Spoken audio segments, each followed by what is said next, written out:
Romans 8:18-30. Commentary. Present sufferings and future glory. Romans 8:18-21. Paul begins by placing suffering in its proper perspective. The hardships experienced by believers are real, but they are not worthy of comparison with the glory that God was revealing through Christ's completed work. His focus is not on an endless delay of hope, but on the certainty that God would accomplish everything he had promised. Creation is described as eagerly awaiting the revealing of the sons of God. Throughout Israel's scriptures, the created order often reflects the covenantal condition of God's people.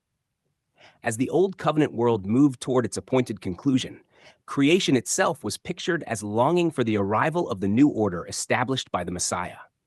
The creation was subjected to futility, not by its own choice, but because of God's redemptive purpose. Yet this subjection always carried the promise of liberation.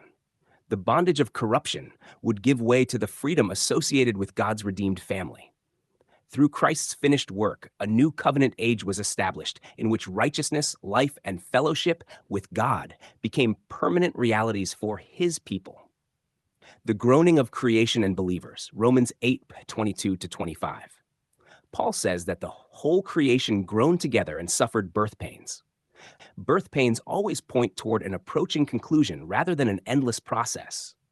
His readers lived during the final years of the transition from the old covenant order into the fullness of the new. Believers also groaned within themselves as they awaited the redemption of our body. Paul had already taught that believers possessed the first fruits of the Spirit. They already belonged to Christ, yet they anticipated the complete realization of God's covenant promises. This hope was not uncertain.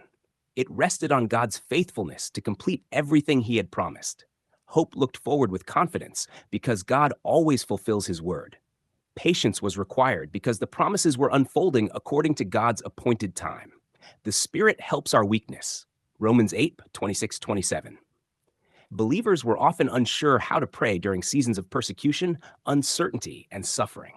The Spirit graciously supplied what they lacked. Even when words failed, God's Spirit interceded according to the will of God. Paul emphasizes that God's work never depends upon human eloquence or perfect understanding. The Spirit's ministry demonstrates God's continual care for his people. Prayer is effective because it rests upon God's faithfulness rather than human performance. The Father perfectly knows the mind of the Spirit.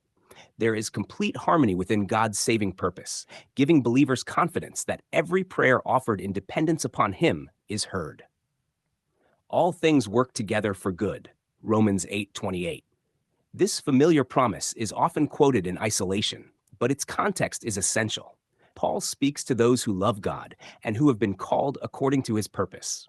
The all things include suffering, persecution, trials, and every difficulty faced by believers.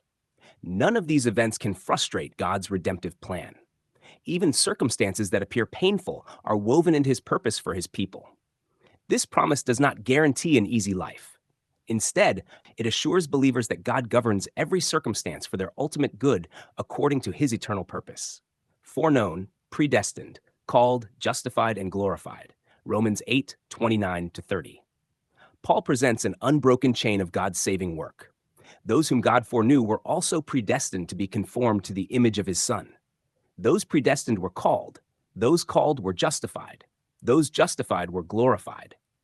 Every action originates with God. Salvation is entirely his work, from beginning to end. Nothing in this passage suggests uncertainty or dependence upon human achievement. The certainty of God's purpose guarantees the certainty of its completion. Paul even speaks of glorification in the past tense because God's promise was so certain that its fulfillment could be described as already accomplished. His readers stood within the period when these covenant promises were reaching their appointed fulfillment, giving them confidence that God's plan would not fail. Being conformed to the image of Christ means sharing in the blessings secured by his finished work.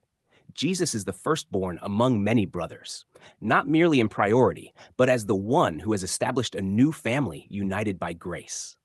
Summary: Romans 8:18-30 encourages believers to interpret suffering through the lens of God's completed redemptive purpose. The temporary hardships experienced by the early church could not prevent the arrival of the glory God had promised. The Spirit faithfully strengthened believers during that transition, while God sovereignly directed every circumstance toward his saving purpose. The chapter celebrates the certainty of God's grace. From his eternal purpose to the complete realization of redemption, every aspect of salvation rests upon his faithfulness.